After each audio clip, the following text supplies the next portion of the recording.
Invités ensemble sur le plateau de C'est à vous, Michel Drucker a fait part de son admiration pour sa nièce Léa. Il a aussi révélé que l'actrice avait songé à prendre un pseudonyme pour faire carrière dans le cinéma.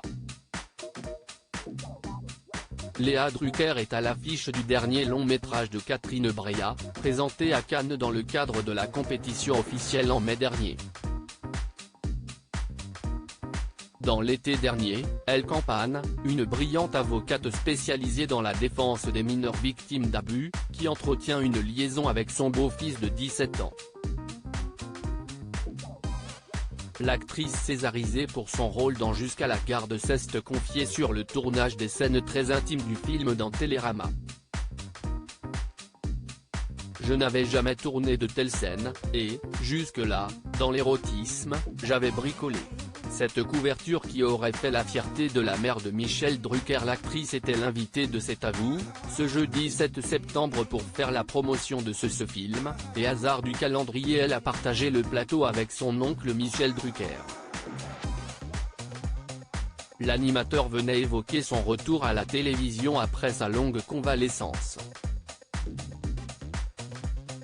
Il a souligné que sa mère aurait été très fière de voir sa nièce en couverture du magazine culturel.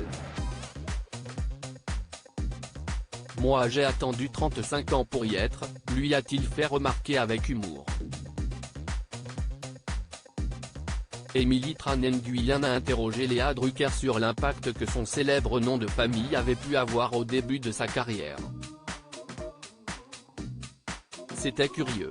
J'étais un peu inconsciente quand j'ai commencé, comme beaucoup de jeunes actrices. Et puis je ne me rendais pas compte de ce que ça pouvait faire résonner. Dans les castings, si est bien quand on rencontre les gens d'avoir un peu de mystère, et là j'avais un nom qui était célèbre et je n'avais rien fait pour, a-t-elle souligné.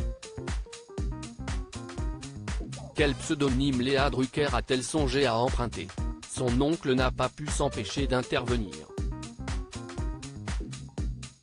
Elle voulait prendre un pseudo, a-t-il lancé. Et elle avait pensé à Thomas. Un patronyme qui avait du sens pour elle. Parce que c'était le nom de ma grand-mère Dorothy qui était galloise. Donc je me suis dit, je vais prendre ce nom-là. Mais c'était trop tard, j'avais déjà commencé à faire des trucs et j'ai des copains à qui ont rigolé et qui ont dit, non, non, assume. C'était un chemin, a-t-elle souligné. Mais Léa Drucker a bien rappelé que c'était simplement parce que ce nom était parfois difficile à assumer.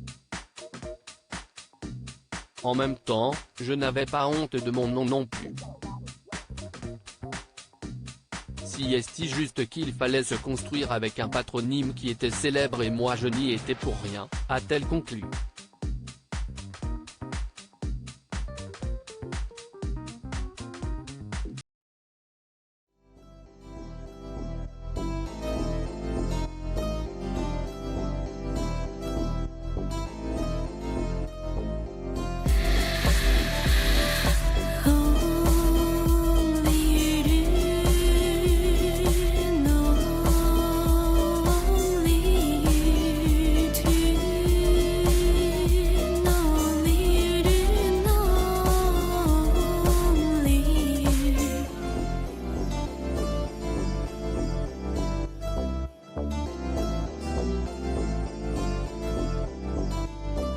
To